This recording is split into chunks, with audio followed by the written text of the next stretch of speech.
What if the charming new neighbors down the street weren't just peculiar, but downright chilling? Beneath their friendly smiles and seemingly harmless gestures lies a secret so disturbing it could consume an entire town. Stick around, because this is a story you won't forget. I like small towns. I liked living in the one I grew up in. It was quiet, peaceful, and I knew all my neighbors. I had just finished high school, and my graduating class literally had 11 people in it. Last month, we gave our final performance of Clue. I played Colonel Mustard. Like I said, I liked it here. That was until they came, the Pickles. One Saturday morning, 5 months ago, they drove up to the empty house down the street and started unloading their stuff. They were completely unpacked by lunch. New neighbors were a big deal in our little community, but I might not have paid so much attention to them at the start if their appearances weren't so odd. They dressed to match, wearing outfits straight out of the 1950s, all pastel and wholesome. It was like looking at an old sitcom, but in 8K resolution. Their movements were weird too, always walking in this unnervingly synchronized way. Their names were Tom and Martha Pickle. Accompanying them were their teenage twins, who were strangely also named Tom and Martha Pickle. At first, they seemed friendly enough, smiling at everyone with wide, almost too perfect grins. They waved a lot, their hands twisting back and forth as if their wrists were attached to invisible screws. In the mornings, they'd pack up their minivan with stacks of dishes covered in tin foil, returning late in the evening. This went on for months. They stuck to the same routine, 7 days a week, without fail. The lights in their house stayed on all night, as if they never slept. Sometimes other people wearing the same sort of clothes would show up, load their vehicles with dishes, and leave, never to be seen again. Shame, my younger sister Zoe whispered. Do you think they own a catering company? We were watching the Pickles from our living room window, ducked down and peeking out from beneath the blinds. As a precaution, I turned off all the lights in the house, so we were bathed in shadows. It's possible, I replied. Maybe they run some kind of 1950s themed food service. Burgers and malts, something like that. I buy it, she said, nodding. 2 weeks ago, the Pickles' routine changed. Instead of leaving for 12 hours a day, they started going from house to house, knocking on doors, introducing themselves, and handing out baked dishes. They did this repeatedly, sometimes visiting the same house twice in one day. By midway through the week, I realized they'd be knocking on our door soon. The day before everything went wrong, all 4 of them were out on one of their synchronized walks. Mama Martha carried a picnic basket in her hand. They made their way to the Hudson's house across the street. Do you think they're robots? Zoe asked. We were crouched by the window again, watching them as they moved like clockwork. Too high tech, I said. I'm thinking bug people. Ooh, that's a good one, she said, grinning. The mom's the queen, and the others are the drones. Exactly. Got a better theory? I asked. Aliens, she whispered. Nice try, though. The Pickles reached the Hudson's porch. Mama Martha handed over the picnic basket, and the Hudson's faithful churchgoers and one of the friendliest families in town welcomed them in. Duck, Zoe said suddenly. They're leaving. We dropped below the windowsill, holding our breath. After a moment, we glanced at each other and started giggling nervously. Do you think they saw us? She asked. No idea. Let's check. We slowly raised our heads, just enough to peek out. The Pickles had left the Hudson's house and were heading toward Miss Silva's place next door. Miss Silva was a sweet old woman who had a pet chihuahua that barely ever barked. They walked in single file, their movements unsettlingly precise. Watching them felt like seeing a predator stalking its prey. I leaned closer to the glass, fascinated despite myself. And then they froze. All four of them, mid-step, as if someone had hit pause. 4 seconds passed. Then, in unison, their heads snapped toward our house. Instinctively, I jerked back, but Zoe grabbed my arm. "Stay still," she whispered. "They can't see us." They kept staring, their faces blank. From this distance, I couldn't tell if they were blinking or not. Then, Papa Tom cocked his head, the motion slow and deliberate. The seconds dragged on until our next-door neighbor, Paul, drove up in his Jeep, breaking the tension. "Tom," he called, stepping out of his car. "How's it going, man? You guys serving up anything delicious today?" Papa Tom didn't respond immediately. Then he smiled, and even from across the street, I could see the gleam of his teeth. "Yes, apple pie. Would you like some?" "Oh man, that sounds fantastic. Is it fresh?" "Yes. Honey, can you grab that for Paul?" Papa Tom said, turning toward Miss Silva's house. Mama Martha handed the basket to Paul and continued toward Miss Silva's. Their son, little Tom, lingered. His blank face turned toward our house. "What are you doing there, sport?" Paul asked, patting little Tom on the back. "Waiting for my friends," little Tom said, pointing directly at our living room window. My blood ran cold. The lights were off. There was no way he could see us. Paul frowned. "I don't think they're home, buddy. Maybe come back later." Little Tom said nothing, but after a moment he turned and walked away. Zoe and I stayed frozen until we were sure they were gone. "Robots," she said, her voice shaking. "Definitely robots." The following morning, I planned to thank Paul for intervening. I'd already decided to head over to help him wash his Jeep, like we did every Sunday. But when I opened the door, I froze. Sitting on our porch was a cheesecake. On top of it was a note that read, "I see you, Tom Pickle." A chill ran down my spine. I called Zoe over. "What is it?" she asked, hurrying to my side. Then she saw the cheesecake. "Holy." "Yep," I said. "I'm going to Paul's."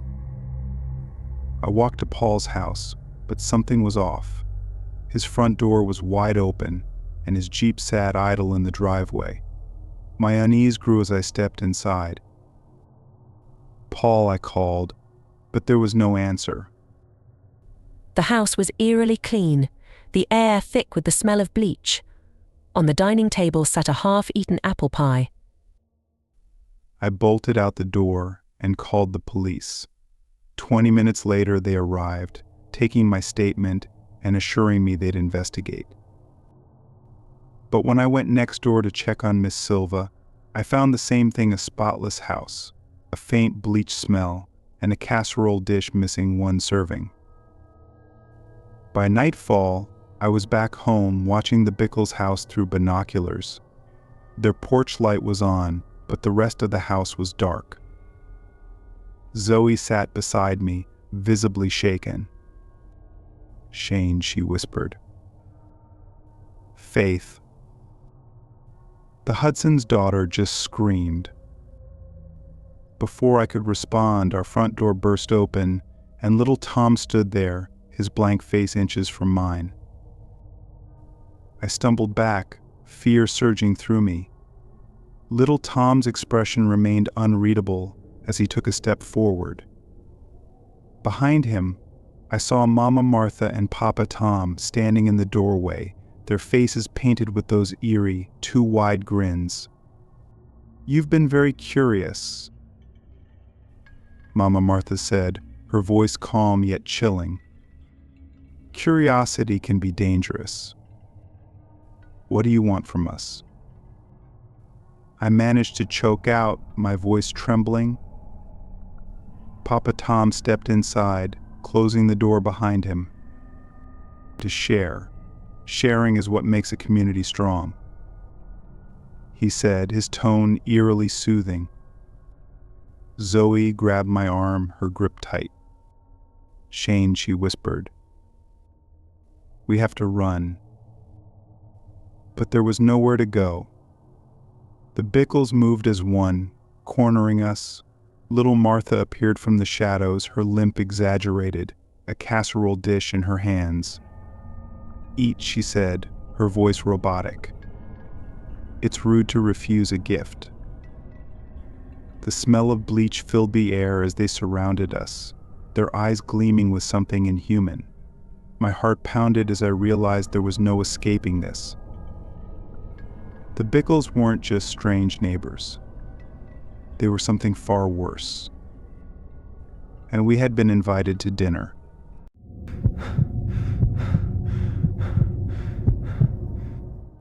What if the monster in your neighborhood wasn't hiding in the shadows, but right out in the open, hiding behind the guise of a lonely old man? Stay with me as I unravel a terrifying tale that will leave you questioning just how well you know your neighbors. It began at 4 a.m, a time when the world feels still, as though suspended between reality and nightmares. A sudden burst of screaming, shouting, and desperate cries for help shattered the silence, jolting me awake. My heart pounded wildly as the commotion outside my window grew louder, ripping me from the cocoon of sleep. Against my better judgment, I pulled back the curtain to peer out into the street below. What I saw was surreal. Under the dim streetlights, two figures clashed. Adam, a young man from the neighborhood, stood toe-to-toe with David, the elderly man who lived at the end of the street. David's frail body seemed almost swallowed by the oversized cardigan he always wore. Yet, despite his age, his voice was sharp and loud as he shrieked, "He hit me. God damn it, he hit me." Adam's face twisted with anger as he shouted back, "You deserved it, you old bastard. You've been terrorizing the neighborhood for years." The street, usually quiet and uneventful, had become a battleground. Other neighbors, drawn by the noise, gathered hesitantly in the shadows. Their faces mirrored my own shock and disbelief, but no one dared step in. Everyone knew David, the grumpy old man who kept his curtains perpetually drawn and muttered under his breath whenever someone passed by. He was a mystery wrapped in bitterness, avoided by adults and feared by children. The confrontation escalated. Fueled by adrenaline, Adam shoved David hard, sending him stumbling backward into a wall. The impact was sickening. David's frail frame seemed to crumple as he hit the ground, his breaths coming in shallow, pained gasps.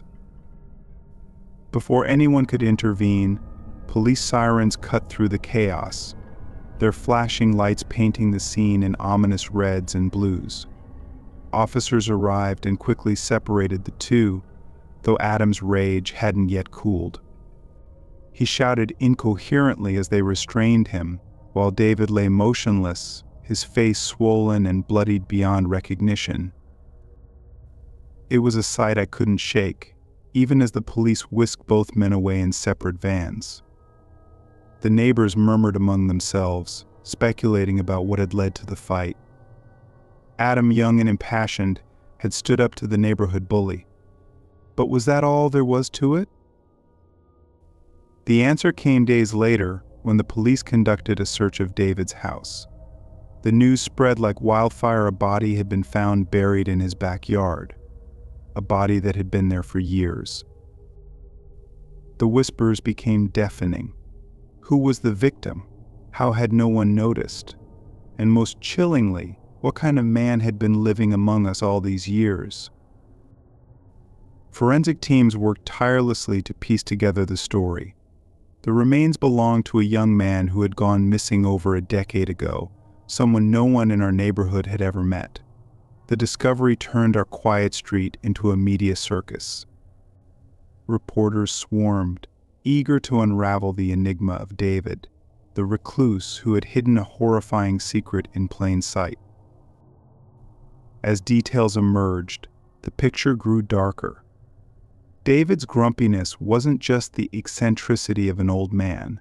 It was a mask, a way to keep people at arm's length so they wouldn't uncover the truth. His mutterings, once dismissed as the ramblings of a cantankerous loner, were now dissected for hidden meanings. His every action, once overlooked, was re-examined under the harsh glare of suspicion. The trial was a spectacle. Adam, once painted as the aggressor, was now seen as a reluctant hero who had inadvertently brought a killer to justice. David, on the other hand, was portrayed as a monster, a man who had committed the ultimate betrayal of trust by turning our safe haven into a crime scene. The jury's verdict was swift guilty on all counts. But even with David behind bars, the scars on our community remained. The fight had shattered our illusions of safety, forcing us to confront the uncomfortable reality that evil doesn't always lurk in the shadows. Sometimes it lives right next door, hidden in plain sight. I still think about that night. I think about the courage it took for Adam to stand up to David, even if his actions were fueled by anger rather than justice. I think about the years we all spent turning a blind eye to David's oddities, chalking them up to harmless quirks. And I think about the body in the backyard, a silent testament to the darkness that had festered among us unnoticed. Now, every time I walk past David's empty house, I feel a chill run down my spine. It's a grim reminder that we can never truly know the people around us. And it leaves me with one haunting question: how many more Davids are out there, hiding their secrets behind closed doors?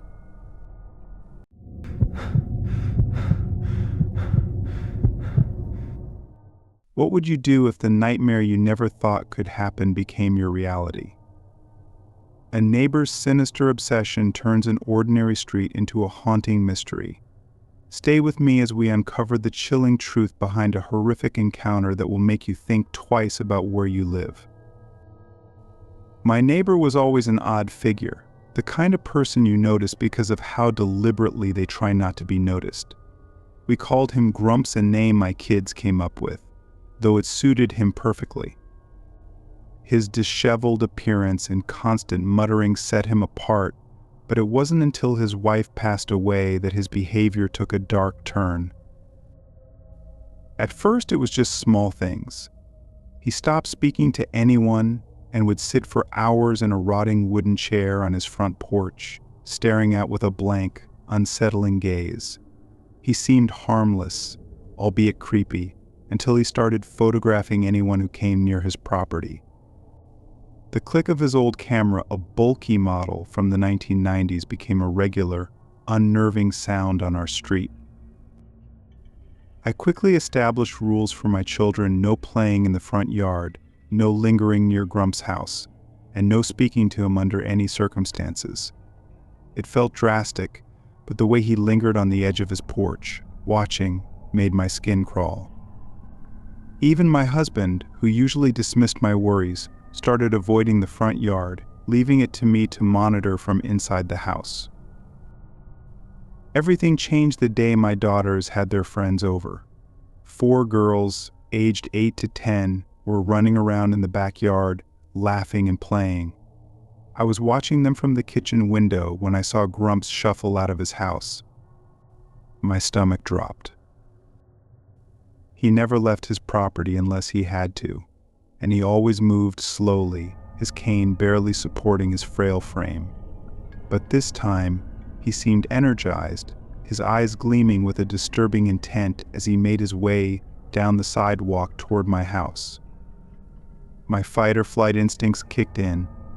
I sprinted outside, grabbed the girls, and herded them into the house, locking the doors behind me.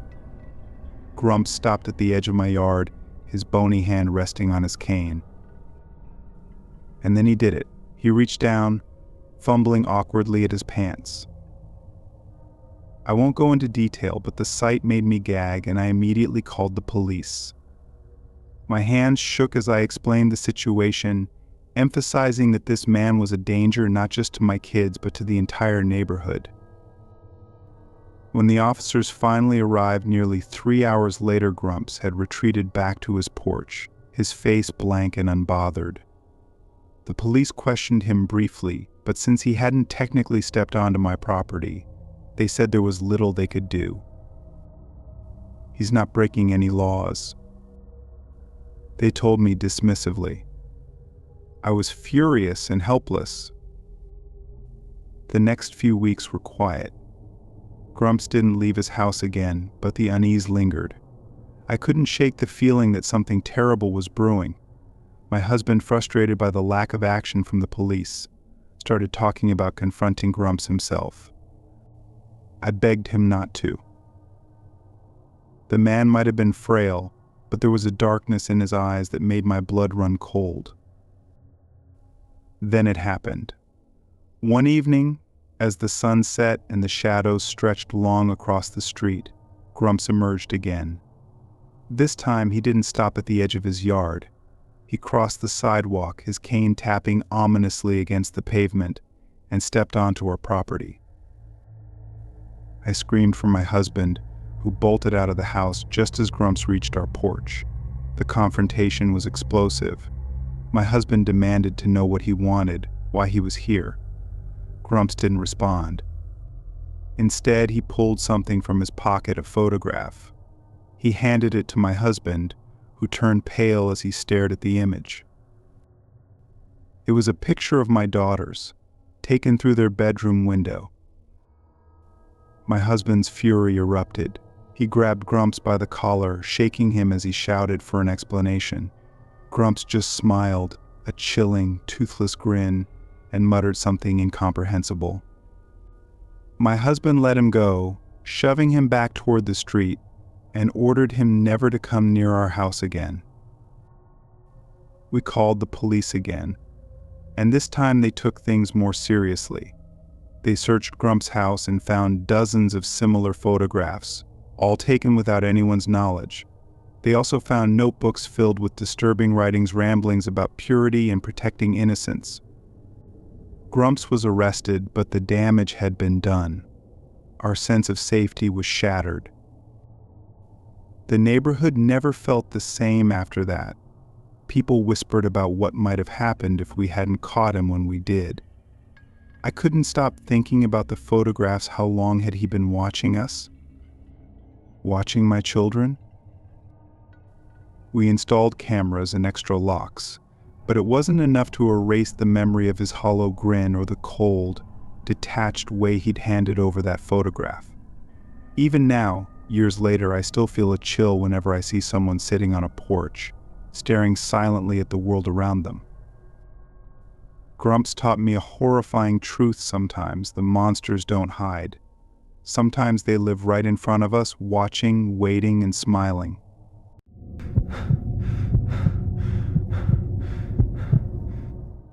What would you do if a neighbor's escalating aggression unveiled a horrifying secret that had been buried in plain sight for years?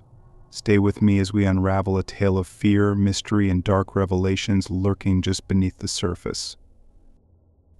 At 4 a.m., the tranquility of the night shattered. Screams, cries, and desperate pleas for help pierced the silence, jolting me awake. My heart pounded as I sat up, instinctively wanting to remain hidden beneath the safety of my blanket. From my window, I looked out onto the dimly lit street below. What I saw made my breath catch in my throat. Adam, a young man from the neighborhood, was yelling and shoving David, the frail elderly man who lived alone at the end of the street. David's voice, weak and cracked with desperation, cried out, "He hit me. That goddamn kid hit me." Adam glared at the onlookers who gathered in the shadows, daring them to intervene. "You deserved it, you old bastard. You've been terrorizing this neighborhood for years," he spat. David, known for his gruff demeanor and eerie solitude, was an enigma, a man everyone avoided. Yet now there he was, crumpled against the wall after Adam's relentless shove. The old man attempted to retaliate with feeble swings, but Adam's punches quickly overpowered him. David collapsed, his lifeless body unmoving, as the sound of approaching sirens cut through the tension. The police arrived, their flashing lights illuminating the gruesome scene. Both men were taken away, Adam, furious and defiant, and David, battered and unconscious. Whispers filled the neighborhood. What had caused this violent outburst? The narrative quickly shifted. Adam became the victim of a long-standing reign of fear, while David, once merely a recluse, was painted as a villain. But the most shocking discovery came days later when the police searched David's house, following the commotion. Beneath layers of dirt and debris in his backyard, they unearthed the skeleton, a chilling relic of an unimaginable crime. The whispers turned to screams of disbelief. Who was the victim buried in David's backyard? Why had he harbored such a dark secret? Speculation gripped our community. As the forensics team worked, the neighborhood's quiet turned oppressive, each revelation unraveling a new layer of fear and distrust. What we once dismissed as harmless oddities, David's muttering, his drawn curtains, his distant stares, suddenly took on sinister significance. The man we thought we knew was a stranger, his facade crumbling to reveal a monster in our midst. Questions lingered like ghosts. How long had the skeleton been there? Had David lived among us, hiding his heinous act in plain sight? Would we have ever known the truth if not for that fateful fight? David's grim secret left a scar on our community. The street I once walked with casual familiarity now seemed foreign and unnerving. The thought that such darkness could reside so close to home haunts me to this day.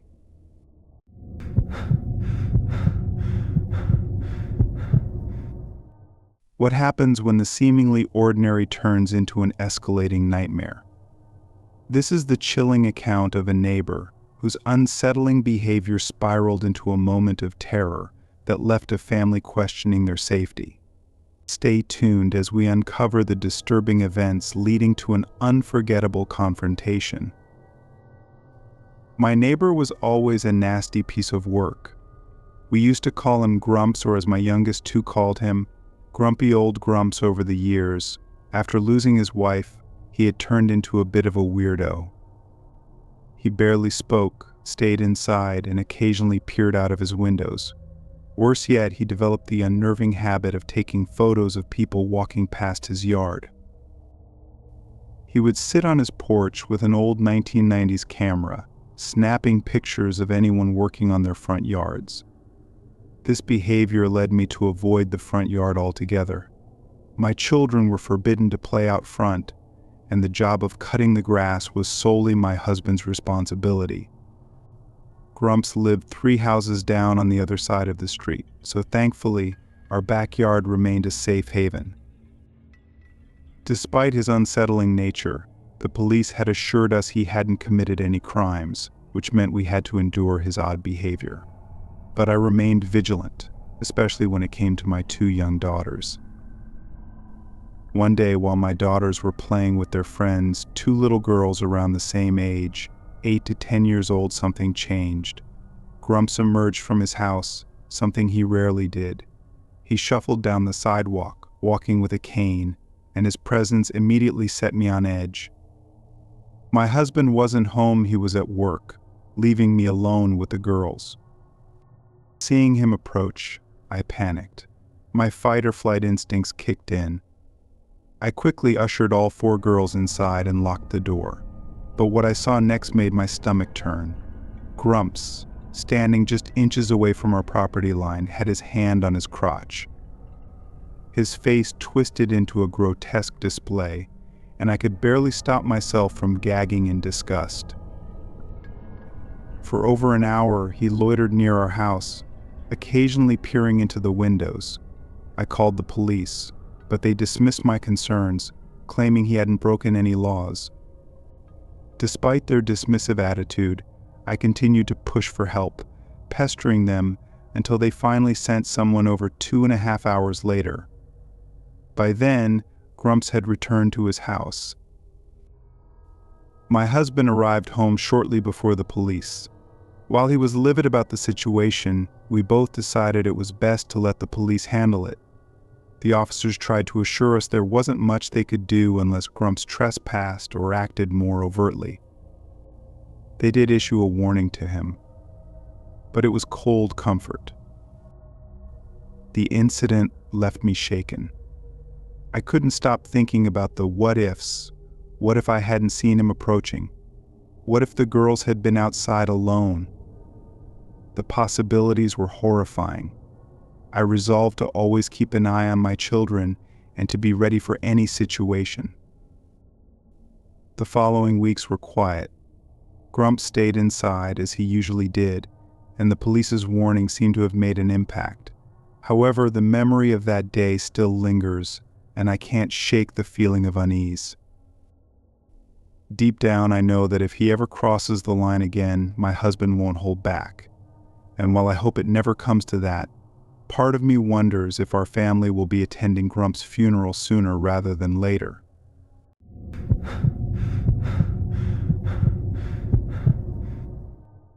Story 6.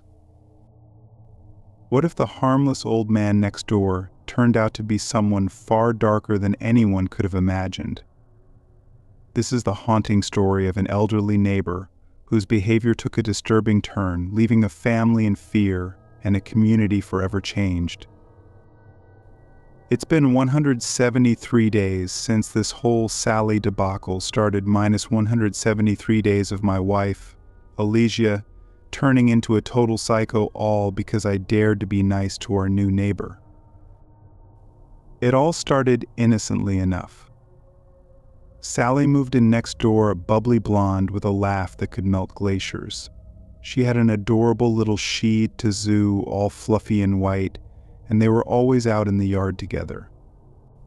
I caught myself smiling at her, just being neighborly. One afternoon, I was out watering Goldfin, our Labrador puppy, when Sally came over, all smiles. She asked about the best place to buy fertilizer, and I, being the helpful, sort of single again dude that I am, told her about this awesome place downtown. That's when things started to turn sour. Alicia, who had been inside, came out, her face like thunder. She gave me the stink eye, didn't even acknowledge Sally, and then marched back inside. That was the start. Over the next few weeks, Alicia started acting really weird, cold shoulders, silent treatments, and passive-aggressive comments about how much I loved helping our new neighbor. It was like she was obsessed with this imaginary scenario of me running off with Sally, which couldn't be further from the truth. One day, Alicia started complaining about the yard needing work. Now, I'm not exactly a green thumb, but I'm not useless either. I helped her plant some new flowers, trim some bushes, just doing what any normal husband would do. But Alicia wouldn't stop complaining. Sally's yard looks so much nicer. She'd whine, practically throwing a tantrum. It's so unfair. Why can't you do the same for me? I mean, come on, it's just a yard, right? Why did it have to be a competition? That's when I realized this was getting serious. Alicia was turning into a jealous green monster, and it was driving me crazy. I tried talking to her, telling her it was all in her head, that I wasn't romantically interested in Sally. But she wouldn't listen. She'd just get defensive and accuse me of lying. Then came the day I wish I could forget. Sally was moving some heavy furniture into her garage and she asked for help. "You want to be a good neighbor, right?" she said with a playful wink. "Of course, I'd be happy to help," I replied, thinking nothing of it. I was just being a decent human being, helping someone out. Alicia, who had been lurking around like a shadow, saw the whole thing. She went ballistic. "You're helping her move furniture? You're helping her move furniture while I'm stuck inside cleaning this mess," she exclaimed, her voice rising to a fever pitch. "You don't even care about me." I tried to reason with her. "Alicia, calm down. It's just some furniture," I said, trying to keep my voice calm. "You're making a big deal out of nothing." "Nothing? You think this is nothing?" she screamed, tears streaming down her face. "Don't you see? You're in love with her, and you're just pretending to be nice to me." At this point, I was starting to get really annoyed. This whole situation was getting ridiculous. "Alicia, I'm not in love with Sally. This is insane," I shouted back, anger bubbling up inside me. "You're acting like a crazy person. Stop it." Alicia didn't stop. She stormed inside, her face contorted with rage. I went back to helping Sally, feeling totally frustrated and baffled. I finished helping Sally with her furniture, feeling a little awkward, but she just shrugged it off. She was cool about the whole thing.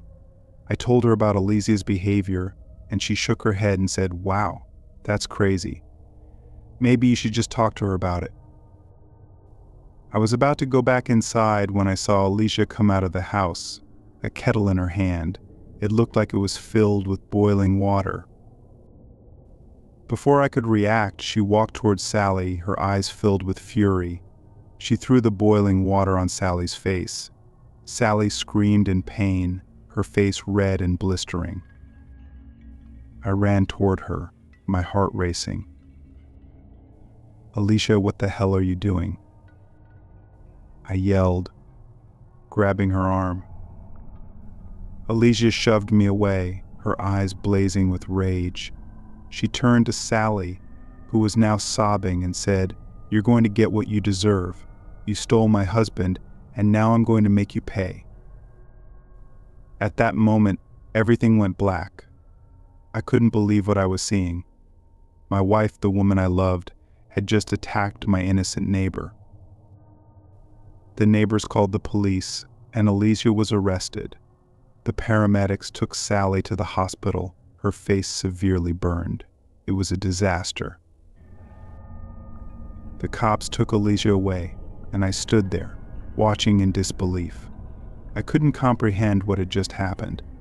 My wife, the woman I loved, was now in prison for 5 months because of her insane jealousy. It's been 173 days since that day, and I still can't believe it. I've tried to reason with Alicia to get her to see what she did, but she refuses to take responsibility. She still believes I was secretly in love with Sally and that she was just protecting our marriage. I'm so annoyed and frustrated. My wife threw boiling water on someone because she was jealous of me being nice to a new neighbor. It's ridiculous. I never cheated on her, never even thought about it. I was just being a good neighbor, and now I'm stuck dealing with the consequences of her crazy actions. I miss the old Alicia, the one who was kind and supportive, not this paranoid, jealous monster. I don't know if I can ever forgive her for what she did. I don't know if our marriage can survive this. All I know is, I'm tired of being caught in the crossfire of this whole mess. I just want things to go back to normal. I want my wife back, the one I fell in love with, but I'm not sure if that's possible anymore.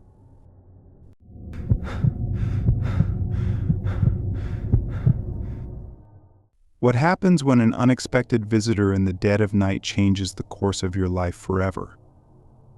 This is the surreal story of an encounter that left one person questioning reality and finding a new sense of purpose. Okay, so I know I shouldn't be writing this. I know it's kind of creepy, but I've just got to get this out of my head. You know how it is. It all started with a party, not just any party, but a freaking epic one. My friends, the usual gang, all piled into my place. We were celebrating Sarah's birthday, and let's just say it was a doozy. You know, the kind of night where the music's blaring, the drinks are flowing, and everyone's acting like they're invincible. We were all in a good mood, chugging down tequila like it was water and dancing like fools. It was the kind of night where you lose track of time and your inhibitions. I don't even remember what time the last pizza arrived, but I know I was pretty damn tipsy by then. As the night wore on, people started to drift out. My apartment turned into a disaster zone. Empty pizza boxes, beer bottles, and scattered clothes littered the floor like a battlefield. I was too busy talking to Mark about his latest weird dream to really notice how messy it was. By the time everyone had left, I was practically passed out on the couch. I think I faintly remember hearing someone say, "Hey, you sure you don't need help with the dishes?" But I was already half gone by then. The couch felt like a fluffy cloud of pure bliss, and I was determined to stay there for the rest of eternity. The next thing I knew, I was jolted awake. It was pitch black, and I could hear a faint creaking sound coming from the front door. I sat up, my head throbbing, and tried to make sense of what was happening. My brain felt like scrambled eggs, and I couldn't remember anything from the night before. All I could think about was how much I needed to pee, and how my head felt like it was going to explode. Then, a cold wave of fear washed over me. I realized the front door was open. I hadn't even thought about locking it. It was just one of those things that completely slipped my mind. My heart started racing, and I instinctively reached for the remote control beside me, even though I knew a TV remote wouldn't do much good against an intruder. I had this sudden, terrifying image of some creepy guy with a knife lurking in the shadows, ready to pounce. Just as I was starting to panic, a figure emerged from the darkness. I squinted, trying to make out what was happening. I braced myself for the worst. It was a man, right? Maybe a couple of men. My heart hammered in my chest. Then I saw her. An old lady, a really old lady, stood there, hunched over and leaning on a cane. Her face was wrinkled like a dried-up prune. I think she was wearing a floral dress, but it was hard to tell in the dark.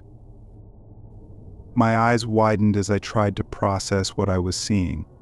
This was not what I had expected. It was more like a scene from a bad horror movie. "You need to get a life, young lady." The old lady croaked, her voice raspy and weak. Hi," I stammered. It was the only thing that came to mind. I was still too confused and hungover to even form a proper sentence. "You're a mess," she continued, her voice dripping with disdain. She pointed her cane at the mess that was my apartment. "And you're a mess too," she added, looking me up and down. I felt myself blush.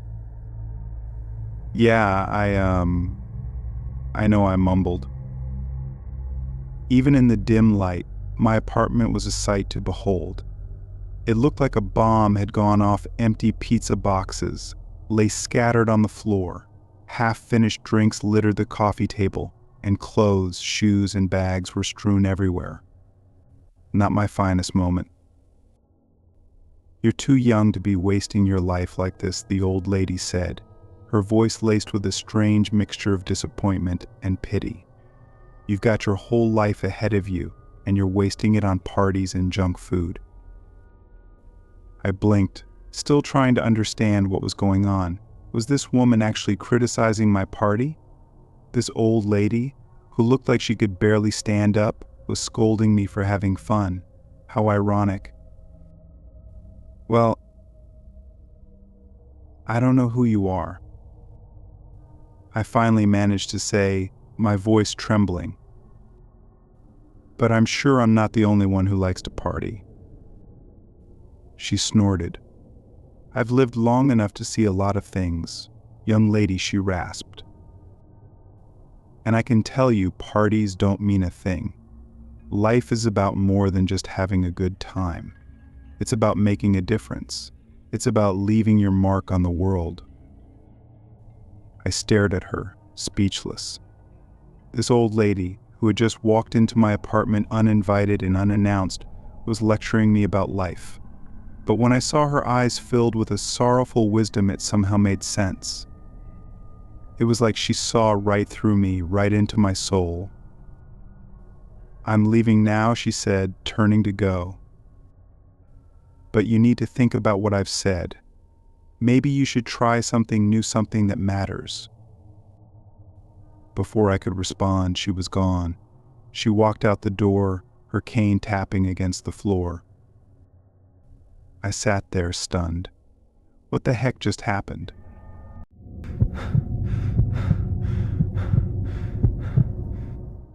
What if the place you once called paradise became the setting for a chilling nightmare?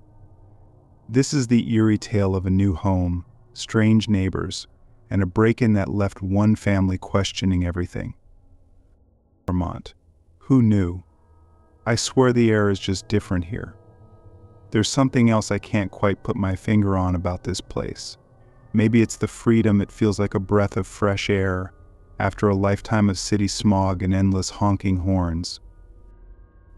The drive up was beautiful rolling hills, green fields, and little towns with wooden signs and antique shops. It was straight out of a picture postcard. I swear I could hear banjo music playing in the background, though I suspect that was just my imagination. We finally made it to the house this afternoon. It's perfect, a little house with a nice swing and a yard that stretches down to a babbling brook. It feels like home already. The neighbors have been wonderful. We met the Joneses next door, the couple with 3 rambunctious kids who love to play in the sprinklers. They've already invited us for a barbecue on Saturday. Then there's the quiet couple on the left. They're a bit unique, I guess you could say. They're car fanatics. They've got a whole garage full of gleaming vintage Mustangs in all different colors, and a few Harleys parked out front. They're always out in their garage, the door open wide, with the sounds of clanging metal filling the air. They even have a little sign that reads Mustang Madness, and they seem to embrace it with a passion that's hard to deny. It's a little loud sometimes, but overall, it's pretty amusing. They even introduce themselves to us as Vroom Vroom, with a welcome to the neighborhood as they rev their engines in the driveway. I'm not sure I'll ever get used to it, but it's endearing in its own way. The kids are already obsessed. They can't wait to get their hands on those Mustangs, and I have a feeling they're going to be hanging out a lot in the garage. Good for them, I say. It's nice to be surrounded by people who are passionate about something. Except maybe it's a little too much passion. This morning I saw the husband working with their oldest kid, maybe 10 years old, standing in the garage, tinkering with the engine of a bright red Mustang. He explained to the boy that it was a 1967 Shelby GT500, a classic and a real beauty. There was a gleam in his eyes. There's nothing cuter than a kid learning from his father. I admit I was eavesdropping a little. I was out cutting the grass right next to them, so I couldn't help it. I couldn't help but wonder if those vintage cars are worth more than their lives. We've just moved in, but I'm already feeling a little confused. If we're going to have to put up with constant revving engines, that's going to be an issue. On October 15th, 2023, we realized that things had just begun to start. It was quiet, almost too quiet. almost unnervingly quiet. It was like the Joneses next door were trying so hard to be friendly. Their kids still ran around the neighborhood, but the car obsession had died down a bit. The garage doors stayed closed most days, and the engines hadn't roared to life in weeks. Maybe they were finally getting some peace and quiet. I'm not sure what's happened, but I hope it's nothing bad.